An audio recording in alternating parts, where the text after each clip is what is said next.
আওয়ামী লীগ কোন পথে হাঁটবে? আওয়ামী লীগের জন্য বাংলাদেশ প্রতিকূল আজকে, এবং আমি মনে করি আগামী অন্তত বেশ কয়েক বছর আওয়ামী লীগের জন্য বাংলাদেশের পরিস্থিতি অনুকূল হবে না।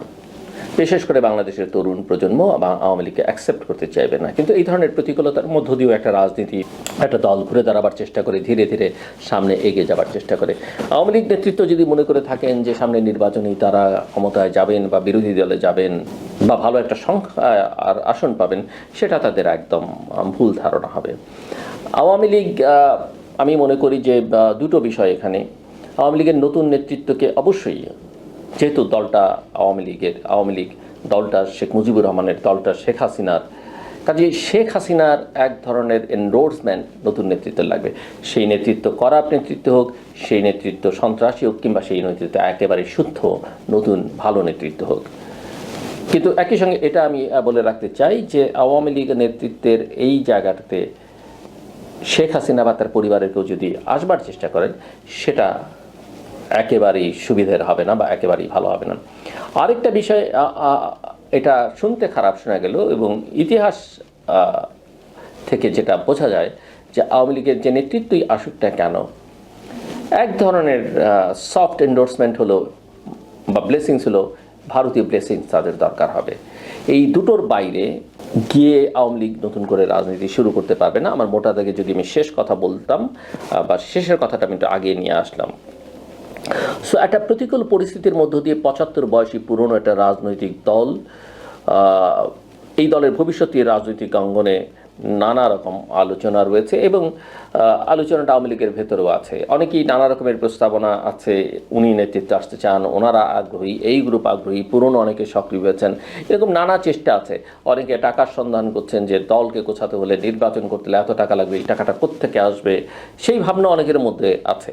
আবার অনেকে এটাই মানতে চান না যে শেখ হাসিনা গ্রিন সিগন্যাল ছাড়া আওয়ামী লীগ করতে পারবেন, সেটাও মানতে রাজি না। কিন্তু আমি যেটা মনে করি যে ওটা কিন্তু আসলে সম্ভব হবে না। তবে একটা জিনিস খুব স্পষ্ট, যেটা আমাকে সবচেয়ে বেশি, এত বড় পুরনো রাজনৈতিক দল, বাংলাদেশের মুক্তিযুদ্ধের নেতৃত্ব দেওয়া দল, যে দলের অনেক গণতান্ত্রিক সংগ্রামে অবদান আছে এবং যে দল ইতিহাসের সবচেয়ে জঘন্যতম কাজ স্বাধীনতার পরে করেছে, সেই দলটি একাধিকবার, সেই দলটির কোনো নেতাকর্মীর মধ্যে আমি এখন পর্যন্ত দেখিনি যে কোনো ধরনের অনুশোচনা বা ক্ষমা চাওয়ার কোনো লক্ষণ আছে। সেটা ১৫ বছরের দুঃশাসনের জন্য হোক, লুটপাটের জন্য হোক, মানবাধিকার লঙ্ঘনের জন্য হোক, অথবা ৩৬ দিনের জুলাই আগস্টের ব্রুটালিটি বা নির্মমতার জন্য হোক, মানুষ হত্যার জন্য হোক। বরং দলটি বিক্ষোভ, অবরোধ, এমনকি হরতালের মতো কর্মসূচি দিয়ে ঘুরে দাঁড়াবার চেষ্টা করেছে, কাজ হচ্ছে না। ডোনাল্ড ট্রাম্পকে ব্যবহার করবার কথা স্বয়ং শেখ হাসিনা বলছেন, কাজ হচ্ছে না। এটা, এই রিয়ালিটিটা তাদের মানতে হবে। এবং আমি অনেকের সঙ্গে কথা বলে দেখেছি, অনেকের কাছ থেকে শুনেছি যে তারা যে হরতালের অবরোধের কর্মসূচি দিল, এই কর্মসূচি নিয়ে পালিয়ে থাকা তৃণমূলের অনেক নেতাকর্মীও সন্তুষ্ট নন। তারা অনেক ক্ষেত্রে ক্ষুব্ধ এবং তারা মনে করেন দেশের বাস্তবতা বিবেচনায় নিয়ে হরতাল অবরোধের মতো কর্মসূচি দেয়া হচ্ছে এবং যা হাস্যরস সৃষ্টি করেছে। যে ধারণাটা একদিন ছিল যে বিএনপি ক্ষমতায় গিয়ে ভালো, কিন্তু আওয়ামী লীগ ক্ষমতায় যত না শক্তিশালী তার চাইতে দল হিসেবে, যদিও শেখ হাসিনা ১৫ বছর দেশ শাসন করতে গিয়ে আওয়ামী লীগকে খুব ব্যবহার করেননি, ছাত্রলীগকে লাঠিয়াল বাহিনী হিসেবে ব্যবহার করেছেন, যুবলীগকে ব্যবহার করেছেন, মূলত তিনি প্রশাসন, পুলিশ, নিরাপত্তা বাহিনীকে ব্যবহার করেছেন। সো আওয়ামী লীগ সাধারণভাবে ধারণা যে রাজপথে অনেক শক্তিশালী, আন্দোলন সংগ্রামে অনেক শক্তিশালী। এবার প্রমাণিত হলো যে আওয়ামী লীগের ডাকে কেউ কথা শোনে না, একজনও না। কর্মসূচির ছিটে ফোটাও পালিত হতে দেখা যাচ্ছে না। কাজেই এটা একটা বড় শিক্ষা আওয়ামী লীগের নেতৃত্বের জন্য। এবং আওয়ামী লীগের সংগঠিত হবার চেষ্টায় জাতিসংঘ মানবাধিকার কমিশনের প্রতিবেদনকে একটা বড় ধাক্কা হিসেবে দেখছেন অনেকে। মানবাধিকার এটা যেমন দেখছেন, এই তথ্যানুসন্ধান কমিটি একদিকে যেমন ইনক্লুসিভ ইলেকশনের কথা বলেছে, আওয়ামী লীগকে ইলেকশন থেকে দূরে রাখা, ব্যান করার বিপক্ষে বলেছে, কিন্তু আওয়ামী লীগ সম্পর্কে যে চিত্র তুলে ধরেছে, সেই চিত্রই আসলে আওয়ামী লীগকে জনগণ থেকে আরও দূরে সরে ঠেলে দিয়েছে। বাংলাদেশ সরকার যতটা না পেরেছে, সাধারণ মানুষ, আমাদের প্রত্যেকের তো অভিজ্ঞতা আছেই কী হয়েছে, তার চেয়ে বেশি জাতিসংঘের ওই রিপোর্ট মানুষের মন থেকে আওয়ামী লীগকে আরও দূরে সরিয়ে দিয়েছে। তো আওয়ামী লীগের ভবিষ্যৎ নিয়ে একদম চরম অনিশ্চয়তা আছে এবং তবে তারা রাজনীতিতে ফিরবে না, ফিরতে পারবে না, ফিরতে যাবে না, এটা হলপ করে কেউ বলতে পারে না। আমি অন্তত বলতে চাই না। আওয়ামী লীগের আগে অনেক সংকটে পড়েছে, প্রদীপ জ্বালিয়ে আমেনা বেগম আওয়ামী লীগের অফিস টিকিয়ে রেখেছিলেন, জোহরা তাজউদ্দিনের কথা, কামাল হোসেনদের কথা জানি, তারা কিভাবে আওয়ামী লীগকে রক্ষা করেছেন একটা সময় সংকটময় মুহূর্তে। কাজেই আওয়ামী লীগের ইতিহাসে ৭৫-এর পরে এই একই ঘটনা ঘটেছে। শেখ মুজিবুর রহমান মারা গেছেন, হত্যাকাণ্ডের শিকার হয়েছেন, পুরো পরিবার মারা গেছে, কাউকে কাঁদতে দেখা যায়নি, কাউকে ক্ষোভ প্রকাশ করতে দেখা যায়নি। কোথায় সেই বড় দল এত অপকর্ম করে যখন আর কারো নৈতিক মনোবল থাকে না সেই দলের পক্ষে দাঁড়াবার জন্য? যদিও দু একজন ছিটে ফোটার চেষ্টা করেছেন, কাদের সিদ্দিকী সহ অন্যান্যরা। সো দলটির শাসন ক্ষমতার পতন এবং পরিণতির ধরনটা এবার কিন্তু অন্যবারের চেয়ে আরও ভিন্ন।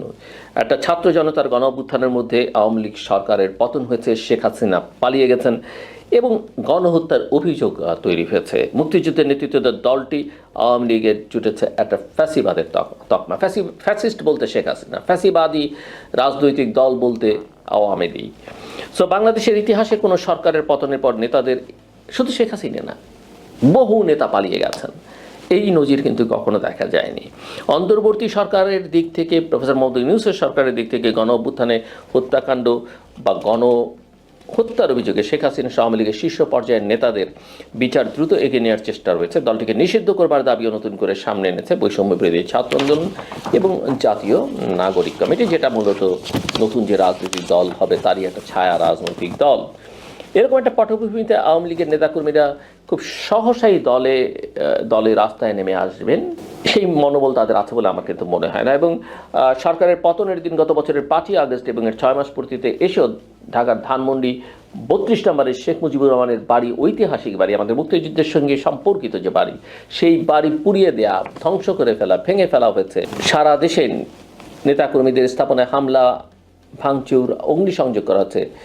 কোনো রকমের প্রতিরোধ আমরা কিন্তু দেখতে পাইনি। এবং সেই দৃশ্য হজম করা এবং আক্ষেপ করা ছাড়া, চেয়ে চেয়ে দেখা ছাড়া আওয়ামী লীগের নেতাকর্মীদের দেশের ভেতর থেকে বাইরে থেকে কিছুই করবার নেই। এখন সক্রিয় সব রাজনৈতিক দল তাদের বিরুদ্ধে হয়েছে, সকল রাজনৈতিক দল। তবে তারা যাদেরকে সবচেয়ে বেশি নিপীড়ন নির্যাতন করেছে, মিনিমাম স্পেস দিতে চায়নি, তাদেরকে যেভাবে নানা ট্যাগ লাগিয়ে দিয়েছে, তারাই বরং তাদের জন্য ত্রাণকর্তা হিসেবে আবির্ভূত হচ্ছে। কারণ ওই দলটি, ওই শক্তিটি এখন গণতান্ত্রিক রাজনীতি করতে চাইছে। সো গণতন্ত্রের যে মূল এসেন্স সেটা ধারণ করবার চেষ্টা করছে। আমি বিএনপির কথা বলছি। বিএনপির হাজার রকমের দোষ আছে, আরও কোটি রকমের দোষ তারা ভবিষ্যতে করতে পারে, আমার সেগুলো নিয়ে কথা নেই। আমি এখন যেটা দেখছি সেটার কথা বলছি। এবং এই যে সব দল তাদের বিরুদ্ধে, এই কারণেই তারা প্রকাশ্যেই বিভিন্ন দলের কর্মীদের দ্বারা আক্রমণের শিকার হচ্ছেন এবং হবেন। সাধারণ মানুষ তারা হবেন এবং লোকে তাদের চোখে তাদেরকে সবচেয়ে বড় কথা আক্রমণ করুক আর ঘৃণার চোখে দেখবে, ঘৃণা। এবং ঘৃণার চেয়ে শক্তিশালী অস্ত্র বোধ হয় আর কিছু নেই। এবং এর মধ্যে রয়েছে তাদের গ্রেফতার আতঙ্ক। এবং এই প্রতিকূল পরিবেশে তাদের প্রকাশ্যে আসার সুযোগ আছে বলে আমি মনে করি না। দীর্ঘ সময় ক্ষমতায় থাকার পর তাদের কাছে এটা একটা ভিন্ন বাস্তবতা। কাজে আওয়ামী লীগকে ব্যান করতে হবে, নির্বাচন থেকে দূরে রাখতে হবে, ঘোষণা দিয়ে নিবন্ধন বাতিল করতে হবে, এগুলো করবার দরকার নেই। মানুষ হচ্ছে বড় শক্তি, মানুষকে সিদ্ধান্ত গ্রহণ করবার ক্ষমতা দিই, মানুষই তাদের ছুঁড়ে ফেলে দেবে। মুসলিম লীগের মতো দল কোথায় গেছে? অস্তিত্ব খুঁজে পাওয়া যায় না। আওয়ামী লীগের চেয়ে কম শক্তিশালী ছিল না, বরং একসময় শক্তিশালী ছিল। তো ছাত্র জনতার আন্দোলনের সঙ্গে সম্পৃক্ত পক্ষগুলো থেকে আওয়ামী লীগের নেতৃত্ব বদলের চাপ একটা রয়েছে। এখন সেটা শেখ হাসিনা বা তাদের মিত্ররা কিভাবে দেখবেন সেটা একটা বড় প্রশ্ন। তবে চরম সংকটের মুখেও দলটি কোনো পরিবর্তনের পক্ষে নয়। তারা শেখ হাসিনার নেতৃত্বেই ঘুরে দাঁড়ানোর পথ খুঁজছে, যেটা একদমই হবে না, আমি নিশ্চিত করে বলে রাখতে পারি। আপনারা লিখে রাখতে পারেন, যদিও রাজনীতিতে শেষ কথা বলে কিছু নেই, কিন্তু আমি বলতে পারি এই ব্রুটালিটির পরে, এত মায়ের কান্নার পরে, এত দীর্ঘশ্বাসের পরে এটা বাংলাদেশে আর হবে না। দেশে এবং বিদেশে পালিয়ে থাকা সব পর্যায়ের নেতাকর্মীরা এই ব্যাপারে একই অবস্থানে রয়েছেন বলে এখন পর্যন্ত মনে হচ্ছে। এই নেতাকর্মীদের, আওয়ামী লীগের অনেক ত্যাগী নেতাকর্মী আছেন, দেশের জন্য অনেক কিছু করেছেন, তাদের আসলে এটা বোধের মধ্যে আনতে হবে। তাদের যুক্তি হচ্ছে শেখ হাসিনার নেতৃত্ব ছাড়া বিপর্যস্ত দল ঘুরে দাঁড়াতে পারবে না, এমনকি তাদের দলে বিভক্তিও আসতে পারে। আওয়ামী লীগে কিন্তু ইতিপূর্বে একাধিকবার বহু বিভক্তি এসছে, কিন্তু দল কিন্তু মূল ধারাটা থেকেই গেছে। এবং শেখ হাসিনার নেতৃত্ব ছাড়াও আওয়ামী লীগ কিন্তু একসময়ে টিকে ছিল, ঘুরে দাঁড়িয়েছে। এটাও কিন্তু আমাদের মাথায় রাখতে হবে। 70s কথা আমরা স্মরণ করতে পারি। সো দলের অস্তিত্ব রক্ষা করতে নেতৃত্ব নিয়ে তাদের বিকল্প চিন্তার কোনো সুযোগ নেই, কিন্তু আওয়ামী লীগ এই জায়গায় ঠেলে দিয়েছে, এই জায়গায় নিয়ে এসছেন কিন্তু শেখ হাসিনা এতটা বিপর্যস্ত অবস্থার মধ্যে। সো ক্ষমতায় থাকার সময় বিরাজনীতি করবার কারণে শেখ হাসিনা শীর্ষ নেতৃত্ব রাজনীতি থেকে বিচ্ছিন্ন হয়ে পড়েছিলেন। শেখ হাসিনা নির্ভর করেছিলেন, আমি আগেই বলেছি, প্রশাসনের উপরে, পুলিশের উপরে এবং অন্যান্য নিরাপত্তা বাহিনীর উপরে। দলটা এই কারণেই দুর্বল হয়েছে এবং এসব কারণে ভয়াবহ পরিণতি দেখতে হচ্ছে তাদের, এবং এখন দল একটা অস্তিত্বের সংকটের মধ্যে আছে। সর্বশেষ দেখলাম একজন উপদেষ্টা, তিনি বলছেন যে যারা আওয়ামী লীগ করেছেন কিন্তু কোনো প্রকার অন্যায় এবং গণহত্যা কিংবা অপরাধের সঙ্গে যুক্ত নন, তারা ক্ষমা চেয়ে আবার মূলধারায় স্বাভাবিক অবস্থায় ফিরে আসতে পারেন। সেই জায়গা থেকে যদি কেউ স্থানীয় সরকার নির্বাচন করেন তাতে কোনো বাধা নেই। এখানেও একটা অসৎ উদ্দেশ্য আছে। আপনি জানেন যে কেন স্থানীয় সরকার নির্বাচন আগে চাওয়া হচ্ছে, কেন এই যে ভেঙে দেওয়া ইউনিয়ন কাউন্সিলগুলোর কাউন্সিলরদের সঙ্গে তারা বৈঠক করতে চাইছেন বা তাদেরকে নির্বাচনে ডাকতে টানছেন। তারা মনে করছেন এই আওয়ামী লীগের লোকজনকে নিয়ে তারা দল করবেন এবং ক্রিম খাওয়া যা করার তারা এটা করবেন। এর মধ্যে কোনো সৎ আকাঙ্ক্ষা আছে বলে আমার কাছে মনে হয় না। এবং ওই যে বৈষম্য বিরোধী ছাত্র আন্দোলন এবং জাতীয় নাগরিক কমিটি নতুন রাজনৈতিক দল গঠন করছে, এক্ষেত্রে তাদের বড় ইস্যু হচ্ছে দৃশ্যত ফ্যাসিবাদ এবং আওয়ামী লীগ বিরোধিতা করা। কিন্তু আওয়ামী লীগের কেউ যদি ঢুকে পড়ে, এবং যেহেতু তারা এখন প্রধান প্রতিপক্ষ ইতিমধ্যেই গত 6 মাসে বিএনপিকে বানিয়ে ফেলেছেন, সে ধারাটাকে তারা শক্তিশালী করতে চাইবে। শিবির যেমন ছাত্রলীগে ঢুকেছিল, কারণ আওয়ামী লীগ যদি এই বৈষম্য বিরোধী আন্দোলনের মধ্যে বা তাদের নতুন রাজনৈতিক দলে আমরা তাদের কাউকে দেখতে পাই, অবাক হবার কিছুই থাকবে না। এবং এটা বোঝাই যাচ্ছে তারা বিভিন্ন, এমনকি বিএনপির যারা পদবঞ্চিত হবেন, নমিনেশন বঞ্চিত হবেন, তাদেরকেও তারা অনবোর্ড করবার চেষ্টা করবেন।